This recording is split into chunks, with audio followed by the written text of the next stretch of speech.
Hi, I'm teacher Ayen and welcome to grade 9 math class. And for today's lesson, I'll be teaching to you the nature of roots of quadratic equation.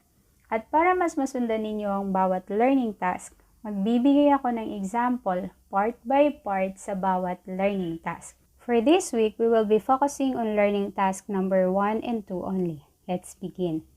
In your previous lesson, you have learned that the standard form of quadratic equation is ax squared plus bx plus c equals 0, where a is not equal to 0. Example, 4x squared minus 2x plus 5 equals 0. This is an example of quadratic equation in a standard form. As you can see, the value of a is equals to 4, b is equals to negative 2, and c is equals to positive 5. Now it's your turn. You have 5 seconds to answer each equation. You are going to identify the value of a, b, and c in the following equation. Number 1. X squared plus 7x plus 3 equals 0. 5 seconds.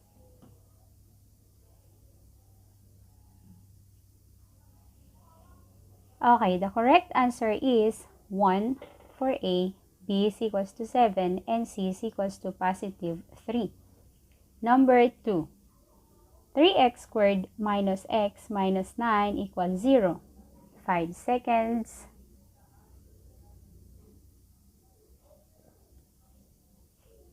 Okay, the correct answer is a is equals to 3, b is equals to negative 1, and c is equals to negative 9. Number 3. Negative x squared plus 2x plus 4 equals 0. 5 seconds.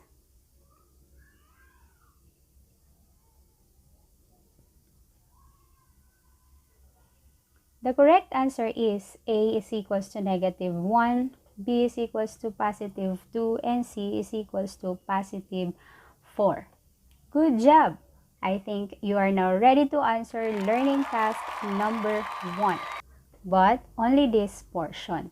If you want to answer now this portion on your module, you can pause first this video and play again once you're done. In your first week, you have learned how to find the roots of quadratic equation using different method. One of which is by using the quadratic formula. X is equals to negative b plus or minus the square root of b squared minus 4ac all over 2a. And from that formula, what do you think is the importance of the expression b squared minus 4ac in determining the nature of the roots of a quadratic equation? The expression b squared minus 4ac is the quadratic equation's discriminant in symbol b. The discriminant determines the nature of the roots of quadratic equation. Let's continue answering the learning task 1, but this time, itong dalawang portion naman ang ating gagawin. Paano? First example.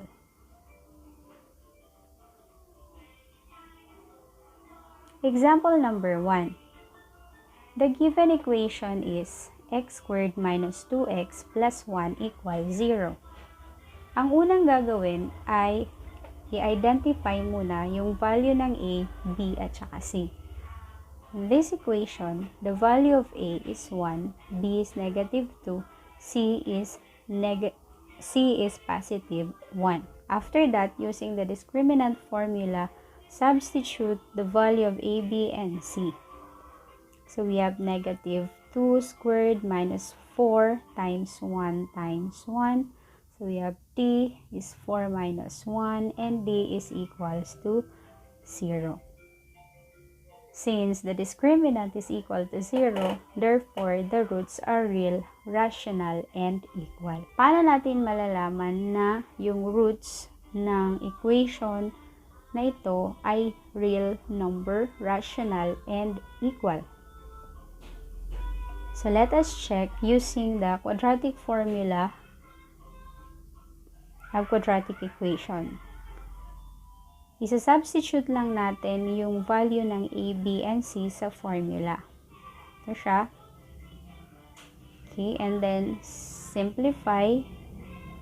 Then we got 2 plus 0 over 2. X of 1 is equals to 1 because 2 plus 0 divided by 2 is equals to 1. The other one is 2 minus 0 is equals to 2 divided by 2. The answer is 1. This 2, yung x of 1 and x of 2, this is what we call the roots of quadratic equation. As you can see, 1 is a real number. It is also a rational number. And as you can see, they are equal. Therefore, the nature of the roots of quadratic equation is real, rational, and equal. Example number 2. The given equation is 3x squared minus x minus 2 equals 0. First, identify the value of a, b, and c. So a is 3, b is negative 1, c is negative 2. Using the discriminant formula, d is equals to b squared minus 4ac. Substitute the value of a, b, and c to the formula. We have negative 1 squared minus 4 times 3 times negative 2. Simplify, then we have 1. Negative 1 squared is 1 plus 24 because negative 4 times 3 times negative 2 is equal to positive 24. And 1 plus 24, and that is equal to 25. Since the discriminant is greater than 0, and also 25 is a perfect square, because the square root of 25 is 5, therefore the roots are real, rational, and unequal. So let us check if the roots of this equation are real, rational, and unequal. Okay, to check, using the quadratic formula, substitute the value of a, b, and c to the formula. We have x is equals to negative times negative 1 plus or minus the square root of negative 1 squared minus 4 times 3 times negative 1 all over 2 times 3. We have 1 plus or minus the square root of 1 plus 24 all over 6. And 1 plus 24 is 25. And the square root of 25 is 5. That is 1 plus or minus 5 all over 6. So we have two answers. 1 plus 5 is equals to 6 divided by 6 equals 1. The other one is 1 minus 5 is equals to negative 4 divided by 6. The answer is negative 2/3. As you can see, the two roots of these equations are real number. They are also rational number, but they are unequal. Because the other one is 1, the other is negative 2/3. Next example, number 3. X squared minus 6x plus 7 equals 0. Identify the value of a, b, and c in this equation. So a is 1, b is negative 6, c is 7. Using the discriminant formula, b squared minus 4ac, substitute the value of a, b, and c. That is negative 6 squared. Sorry, that is squared, not negative 6 times 2. Mali po yan. It's negative 6 squared minus 4 times 1 times 7 is equals to negative 6 squared is equals to 36 minus 4 times 1 times 7 is negative 28. And 36 minus 28 is positive 8. Since the discriminant is 8 and 8 is greater than 0 but not a perfect square, therefore the roots are real, irrational, and unequal. So, paano natin malalaman?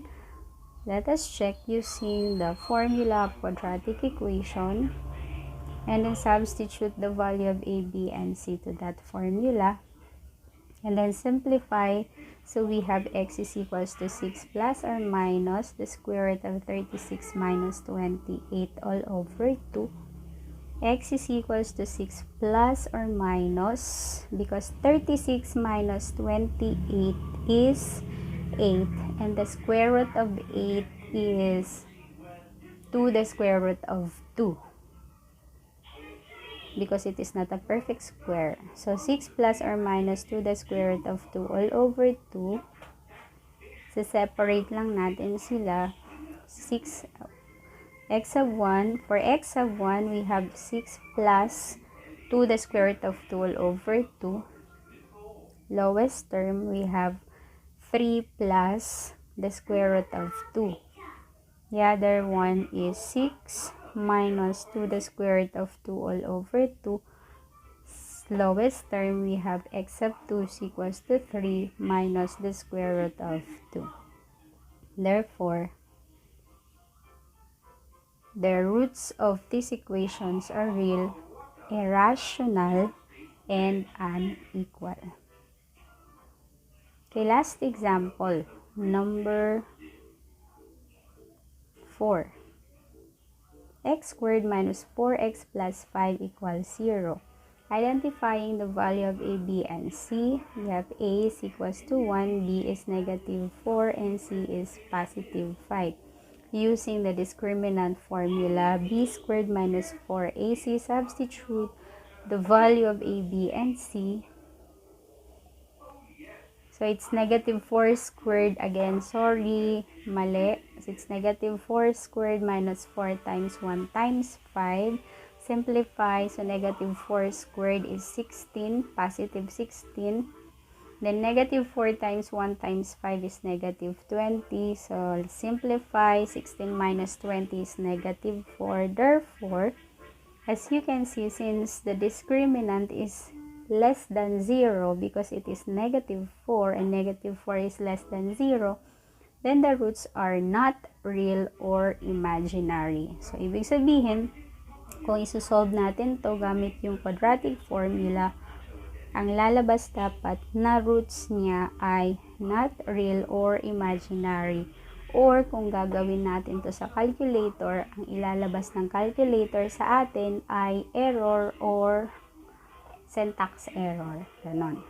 Okay, so check natin kung not real nga ba yung magiging roots net. So again, substitute the value of a, b, and c to the formula and then simplify. So 4 plus or minus the square root of 16 minus 20 all over 2. As you can see, negative 16, yung nasa loob po ng radical sign. Negative 16 minus 20, that is negative 4. X is equals to 4 plus or minus the square root of negative 4 all over 2. So kung gagamitan natin ng calculator to get the square root of negative 4, ang lalabas po sa calculator natin ay syntax error or error. Kaya, ang nilagay ko na lang dito ay x, para sa x of 1 is equals to 4 plus the square root of 4i, I is imaginary, and this represents the square root of a negative number. So, yan na lang nilagay ko. And the other one for x of 2 is equals to 4 minus the square root of 4i all over 2. Okay, so therefore, the roots of this equation is not real number or imaginary. Yung paulit-ulit lang yung proseso na ginawa. In-identify yung value ng a, b, and c sa bawat equation. Pangalawa, sinubstitute gamit yung discriminant na formula. Pag nasolve na yung discriminant, saka nyo ma-identify yung nature ng roots ng quadratic equation na yun. Okay, for learning task number 2,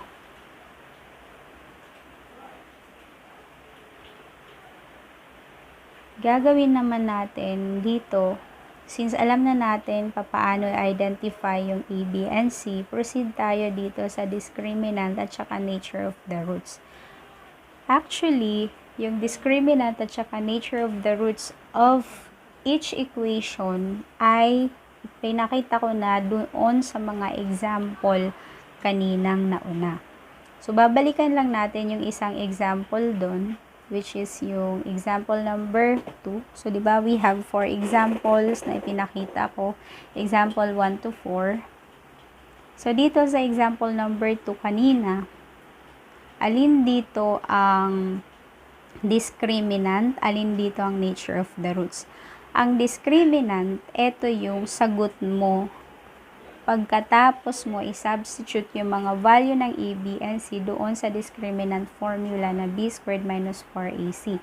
So, dito sa example, yung discriminant is 25. Yun ang ilalagay nyo doon sa row ng discriminant. Tapos, ano yung nature ng roots ng equation na yon? So, ang isusulat nyo lang doon ay real, rational, and equal. Tapos, ano yung nature of the roots? Ito yung may mga arrow. Yan yung nature of the roots of quadratic equation. Yan. So, yun ang ilalagay nyo doon sa bawat column. So, summary lang natin. So, ito yung mga nature. Okay, ito yung mga nature ng roots of quadratic equation. Paano mo malalaman alin dito sa apat yung sagot mo sa nature ng roots? Siyempre, isusolve mo muna yung discriminant. Yung D is equals to B squared minus 4AC. Kung pasok siya dito sa condition niya, na kapag sinolve nyo ay equal to 0 yung D, ibig sabihin yung nature ng roots mo ay real, rational, at saka equal. Kung sinolve mo naman yung D at ang sagot ay greater than 0, tapos perfect square. So, ano-ano nga ba yung mga perfect square? Katulad ng 4, perfect square ang 4 because the square root of 4 is 2. 9 is a perfect square because the square root of 9 is 3 because 3 times 3 is 9. So, yun yung, kapag yun yung naging sagot, pagkatapos mo isolve, then the roots are real, rational, and unequal. Yung pangatlo, after solving the discriminant at yung lumabas ay greater than 0, pero hindi siya perfect square, katulad kanina sa 8, hindi siya perfect square. Ano pa yung mga hindi perfect square? Katulad ng 15, ng 24, hindi sila perfect square. Pero, mga greater than 0 sila.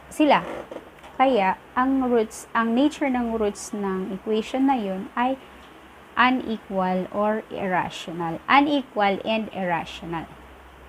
Last. So, 4 lang tong nature ng roots. After solving the discriminant, tapos ang lumabas na sagot ay less than 0. Ibig sabihin, lahat ng negative numbers yun ay less than 0. So, kapag yun yung lumabas sa sagot mo, automatic, ang nature ng roots ng quadratic equation na yon ay not real or imaginary. So, that's all for this video. So, I hope may natutunan kayo. So, see you in my next video. Bye for now.